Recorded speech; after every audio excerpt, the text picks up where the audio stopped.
Kudus, Kau hadir di sini. Roh Kudus, ku mengasihimu. Kau lembut, Kau manis, Kaulah penghiburku, penolongku, diutus Bapakku. Roh Kudus, Kau hadir di sini.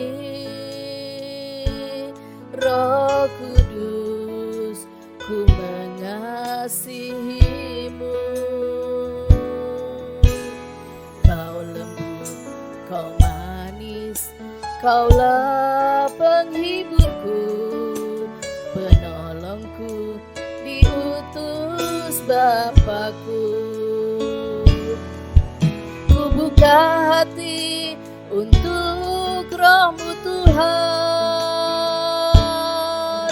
Ku buka hati menyembah-Mu Yesus.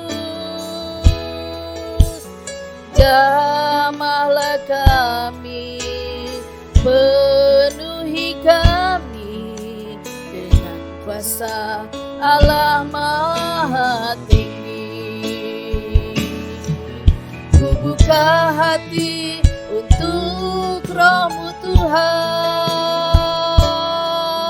Ku buka hati menyembah-Mu Yesus. Jamahlah kami, penuhi kami dengan kuasa Allah Maha Tinggi. Dengan kuasa Allah Maha Tinggi. Dengan kuasa Allah Maha Tinggi.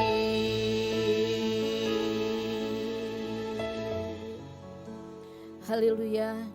Terima kasih untuk hari ini. Allah Bapa, Tuhan Yesus Kristus, Allah Roh Kudus, kami mengucap syukur untuk hari ini.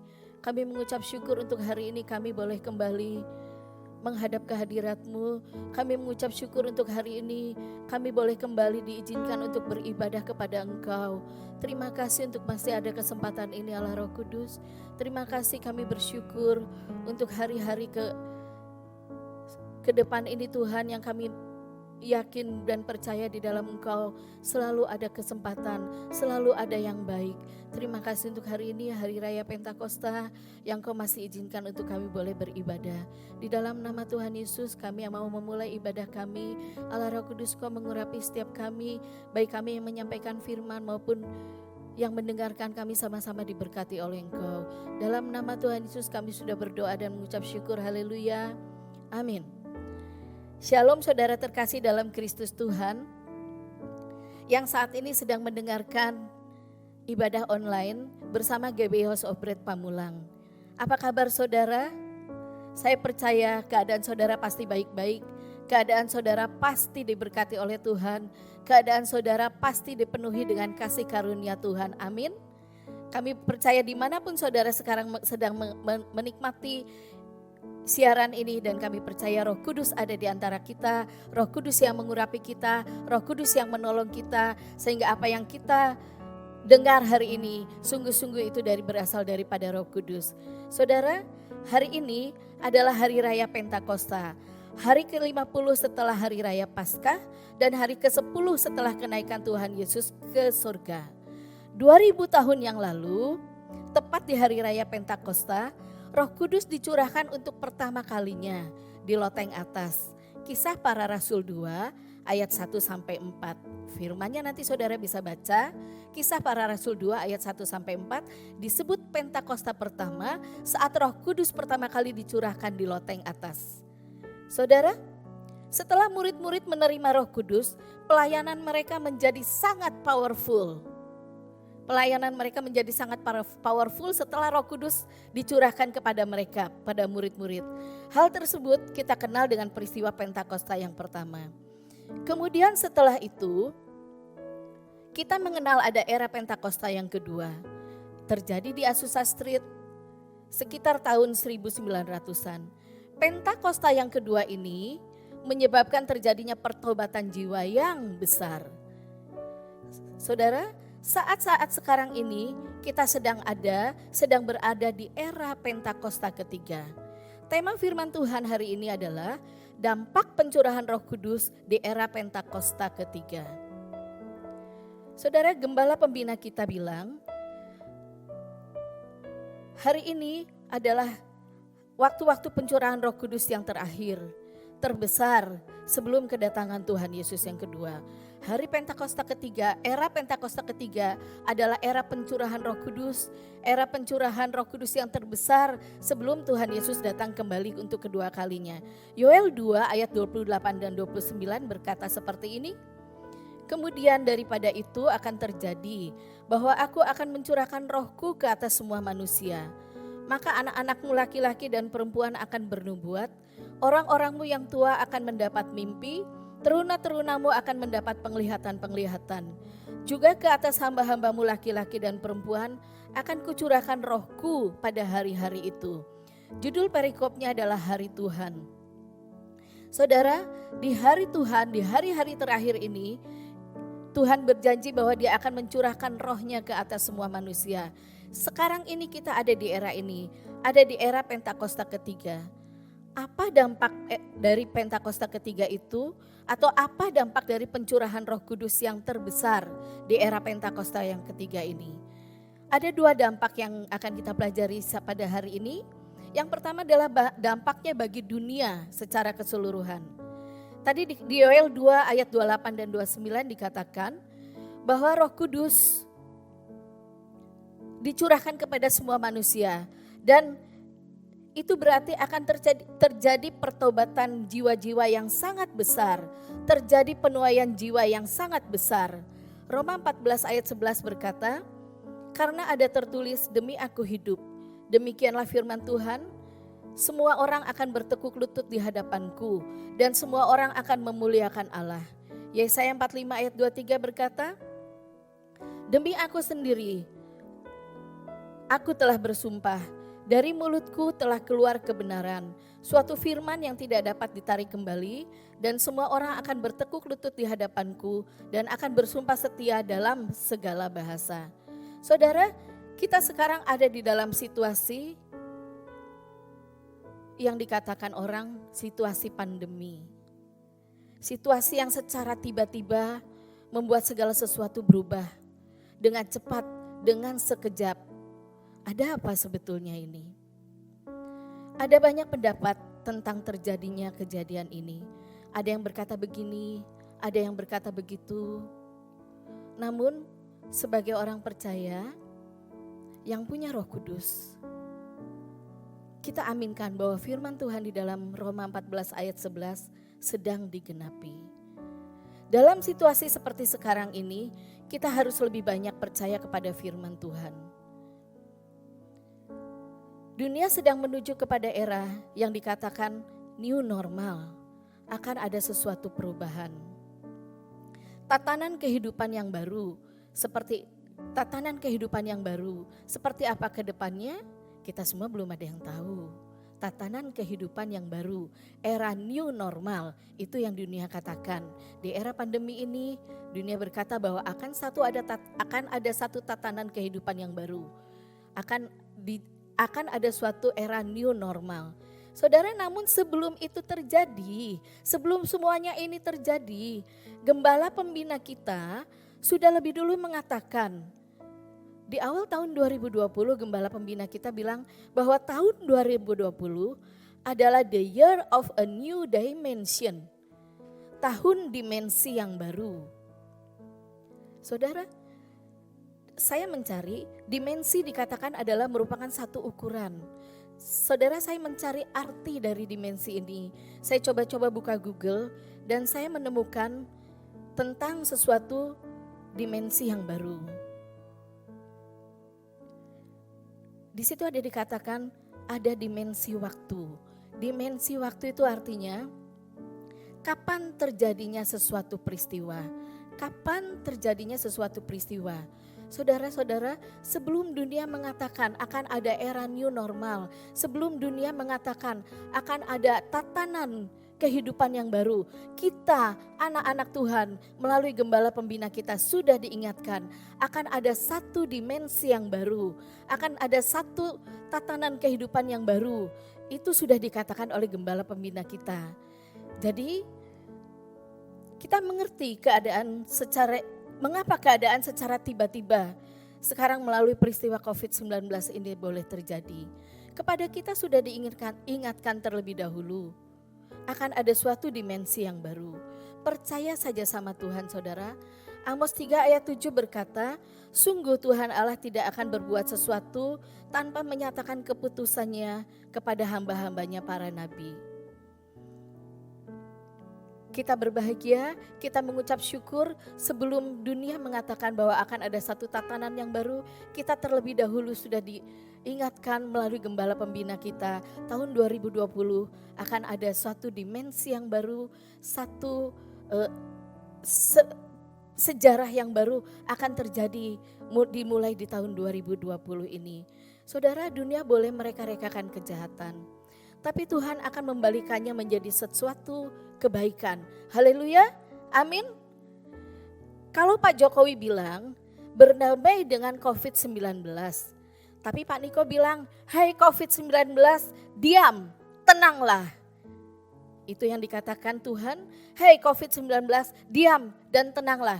COVID-19 itu akan selalu ada. Seperti badai itu juga akan selalu ada. Tapi saat ini kita diajarkan untuk bilang, COVID-19 diam dan tenanglah. Saudara, Tuhan sedang bekerja untuk menggenapi Pentakosta yang ketiga terwujud, penuaian jiwa yang terbesar dan terakhir sebelum Tuhan Yesus datang kembali. Kita percaya segala sesuatu yang direka-reka menjadi kejahatan oleh dunia, tetapi Tuhan membalikannya menjadi kebaikan. Dan kita percaya di era pencurahan Roh Kudus yang terbesar, di era Pentakosta yang ketiga ini, Tuhan sedang mencurahkan rohnya dan Tuhan sedang membuat jiwa-jiwa itu bertobat dan ada penuaian yang besar. Karena itu jangan menjadi gelisah dan jangan takut. COVID-19 itu jangan membuat kita jadi parno, jangan membuat kita gelisah dan jangan takut. Tapi artinya bukan berarti kita hidup sembrono, bukan berarti kita hidup sesuka hati kita. Ikuti saja anjuran pemerintah. Apa yang dikatakan oleh pemerintah kita ikuti. Pemerintah bilang harus pakai masker kalau keluar. Pemerintah bilang jangan bergerombol. Pemerintah bilang harus ada physical distancing. Pemerintah bilang cuci tangan sesering mungkin di air yang mengalir. Kita harus ikuti itu. Karena Tuhan mengajarkan kepada kita, kita harus tunduk dan taat kepada pemerintah yang ada. Kalau ini terjadi, di dalam Roma 13 ayat 1 dan 2 Tuhan berkata kita harus tunduk kepada pemerintah yang ada. Kalau kita mengerti ini, pasti hidup kita akan lebih bergairah dengan Roh Kudus. Hidup kita akan lebih bergairah dengan Roh Kudus. Waktu dunia mengatakan ada tatanan kehidupan yang baru, kita sudah lebih dulu dikasih tahu ada new dimension, ada dimensi yang baru. Jadi kita sudah tidak kaget lagi seharusnya. Karena ini yang sedang dibawa, kita sedang dibawa oleh Roh Kudus kepada satu dimensi yang baru, kepada satu penuaian jiwa yang baru. Saat Roh Kudus dicurahkan secara besar-besaran, saat Pentakosta ketiga itu sedang berjalan, saat Pentakosta ketiga itu terjadi, maka penuaian jiwa besar-besaran itu terjadi di seluruh dunia ini. Di balik semua peristiwa ada rencana Tuhan yang baik. Bergairah bersama dengan Roh Kudus. Itu tadi dampak yang pertama bagi dunia. Kemudian dampak Pentakosta ketiga bagi kita orang-orang percaya itu apa? Bagi kita orang-orang yang sudah menerima Roh Kudus, tentu Pentakosta ketiga juga memberi dampak kepada kita. Dampak yang pertama buat kita adalah akan memampukan kita untuk hidup melekat kepada Roh Kudus. memampukan kita orang-orang percaya untuk hidup lebih melekat lagi kepada Roh Kudus. Artinya bukan hanya sekedar percaya kepada Roh Kudus, tapi kita mempercayakan hidup kita kepada Roh Kudus, atau kita tergantung seluruhnya kepada Roh Kudus. Ketergantungan kita sepenuhnya kepada Roh Kudus. Mazmur 91 ayat 14 berkata, sungguh hatinya melekat kepadaku, maka aku akan meluputkannya, aku akan membentenginya sebab ia mengenal namaku. Waktu saudara dan saya hidup tergantung kepada Roh Kudus, maka Roh Kudus yang akan menguasai hidup kita sepenuhnya. Dan Roh Kudus yang akan mengajar kita, mengingatkan kita, apakah hidup kita sudah sejalan dengan rencana Bapa atau malah hidup kita melenceng jauh dari rencana Bapa. Seperti yang dikatakan Matius 7 ayat 21 sampai 23. Saudara, saya ingat akan kesaksian Benny Hinn belum lama ini. Dikatakan dalam 3 bulan terakhir, Benny Hinn mengejar ketinggalannya. Seperti kita tahu bagaimana pelayanan Benny Hinn yang mendunia, tetapi ternyata bukan itu yang dikehendaki Bapa. Puji Tuhan, Benny Hinn masih diberikan waktu untuk memperbaiki. Kemudian bagaimana dengan saya dan saudara? Mari pada hari ini, saudara dan saya hidup lebih melekat kepada Roh Kudus. Kalau ada yang harus diperbaiki, mari segera lakukan, jangan menunda. Waktu kedatangan Tuhan sudah tidak lama lagi.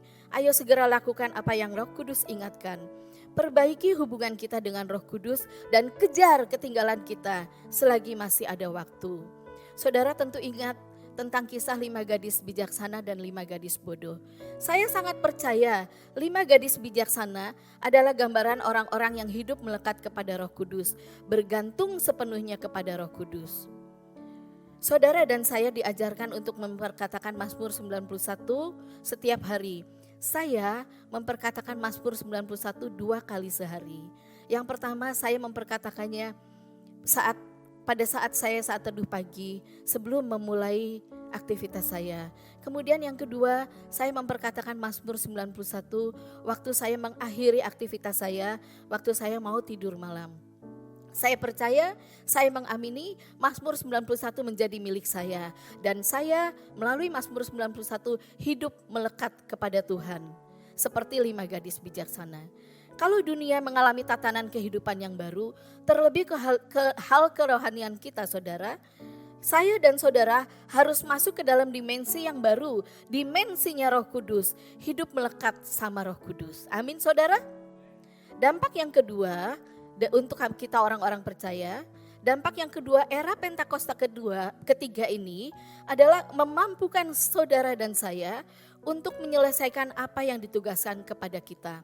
Wahyu 3 ayat 11 berkata, aku datang segera, peganglah apa yang ada padamu, supaya tidak seorang pun mengambil mahkotamu. Apa yang ditugaskan kepada saudara dan saya? Tentunya amanat agung. Amanat agung goalnya adalah keselamatan jiwa-jiwa. Seperti dikatakan di bagian pertama, semua orang akan bertekuk lutut dan memuliakan Tuhan Yesus. Untuk melakukan amanat agung itu, masing-masing kita diberi porsi, masing-masing kita diberi talenta yang berbeda. Lakukan saja apa yang menjadi bagian kita, tidak usah melihat orang lain. Dikatakan kita harus menjadi saksi sampai ke ujung-ujung bumi, Kisah 1 ayat 8. Ujung bumi kita adalah di mana Tuhan tempatkan kita. Jadilah saksi di sekeliling kita. Lakukan apa yang Roh Kudus suruh. Kita bisa melakukan hal-hal baik untuk sekeliling kita. Terutama saat PSBB seperti sekarang ini saudara. Mungkin kita bertemu dengan pemulung, pengangkut sampah, sopir-sopir ojol. Kita bisa berbagi dengan mereka sambil kita berkata, Tuhan Yesus mengasihi Anda. Saudara dan saya tidak perlu tunggu sampai bisa melakukan hal-hal yang besar, baru bertindak. Lakukan saja seberapa yang bisa kita lakukan. Saya menggambarkan rencana atau pekerjaan Tuhan itu seperti sebuah puzzle. Semua harus tersusun dengan teratur setiap bagiannya. Tidak ada yang bisa mengambil bagian yang lain. Di susunan puzzle itu ada satu titik yang sangat kecil, yang sepintas tidak terlihat. Tapi kalau titik itu tidak ada, maka susunan puzzle itu tidak akan pernah jadi. Nah, titik itu adalah saya. Dan saya bilang sama Tuhan, saya kecil dan tidak terlihat. Tetapi kalau tidak ada, maka susunan pasal itu tidak akan jadi. Mari saudara lakukan apa yang Tuhan percayakan kepada Anda. Pegang itu terus, lakukan dengan setia. Jangan lihat orang lain. Karena Tuhan mempercayakan hal-hal lain kepada masing-masing orang. Jangan pernah menghakimi, karena penghakiman adalah bagiannya Tuhan. Kalau saudara dan saya melakukan amanat agung di ujung-ujung bumi kita, saya percaya penuaian jiwa terbesar itu akan segera terjadi. Lakukan yang menjadi bagian kita di ujung-ujung bumi kita. Amin saudara, lakukan saja bagian kita dan jangan pernah melihat orang lain. Bilang kepada Tuhan, ada satu titik di pasal itu dan titik itu adalah saya. Kalau titik itu tidak ada, kalau titik itu hilang, maka pasal itu tidak akan pernah jadi. Dan titik itu walaupun tidak pernah dilihat dunia, tapi tanpa titik itu seluruh rencana Tuhan tidak akan pernah jadi. Amin saudara, diberkatilah kita hari ini. Kita tundukkan kepala.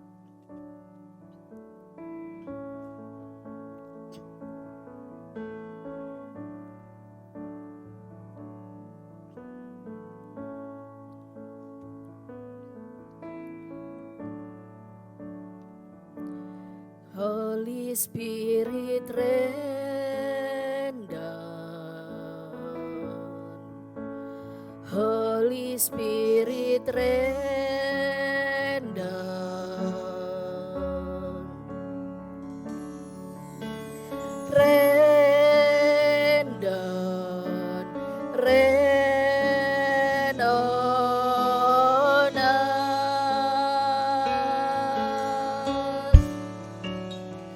Holy Spirit rain down. Holy Spirit rain down. Rain down. Rain on us. Sekali lagi kita nyanyikan. Holy Spirit rain down. Holy Spirit rain down. Rain down. Rain on us.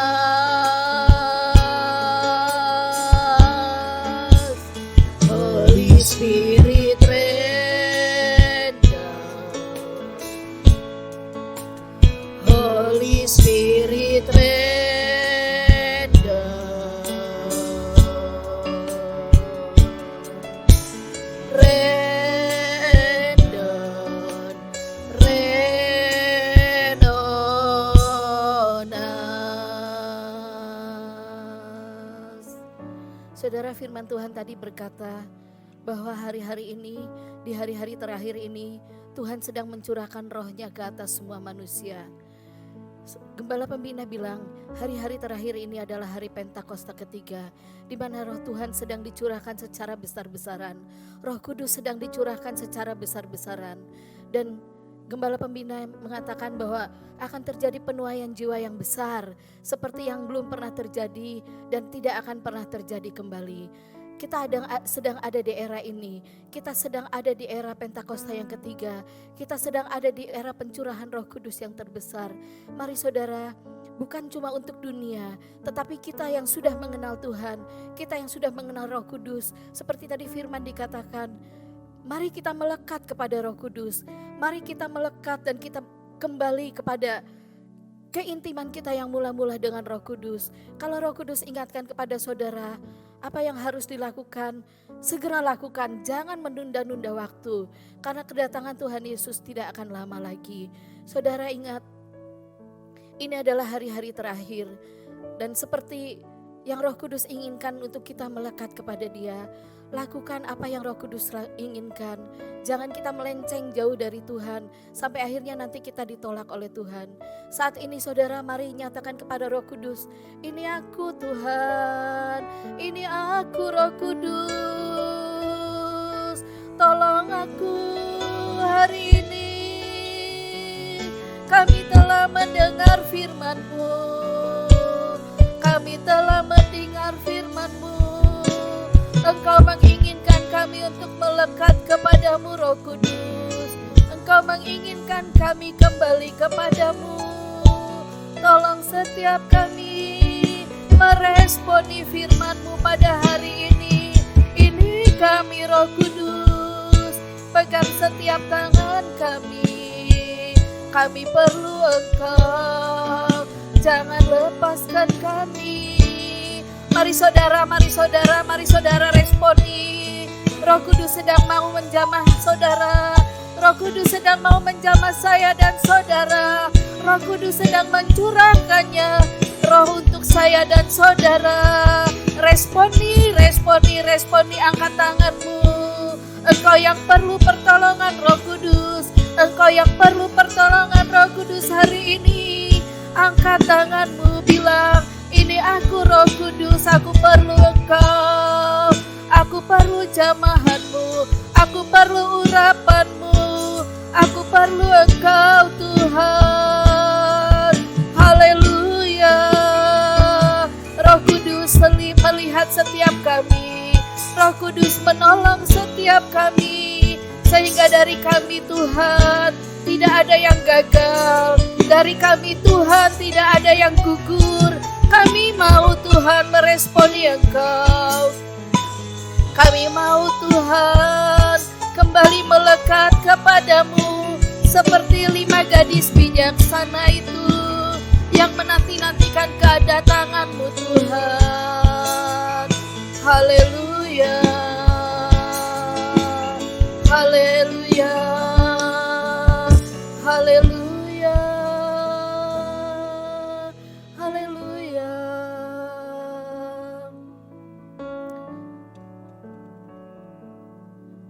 Ku buka hati untuk Roh-Mu Tuhan. Ku buka hati menyembah-Mu Yesus. Jamahlah kami, penuhi kami dengan kuasa Allah Maha Tinggi. Ku buka hati untuk Roh-Mu Tuhan. Ku buka hati menyembah-Mu Yesus. Jamahlah kami, penuhi kami dengan kuasa Allah Maha Tinggi. Dengan kuasa Allah Maha Tinggi. Dengan kuasa Allah Maha Tinggi. Bapak, terima kasih untuk hari ini Tuhan. Kami sudah mendengar kebenaran firman-Mu dan kami percaya Roh Kudus yang dicurahkan dengan dahsyat itu akan membawa banyak jiwa, akan membawa pertobatan yang luar biasa, dan akan membawa kami orang-orang yang sudah percaya kepada Engkau untuk kembali kepada Engkau, untuk melekat kembali kepada Engkau dan untuk hidup kami kembali kepada kasih yang mula-mula kepada Engkau. Terima kasih untuk hari ini. Allah Roh Kudus berkarya terus. Pentakosta ketiga segera terjadi di dalam nama Tuhan Yesus. Haleluya. Amin.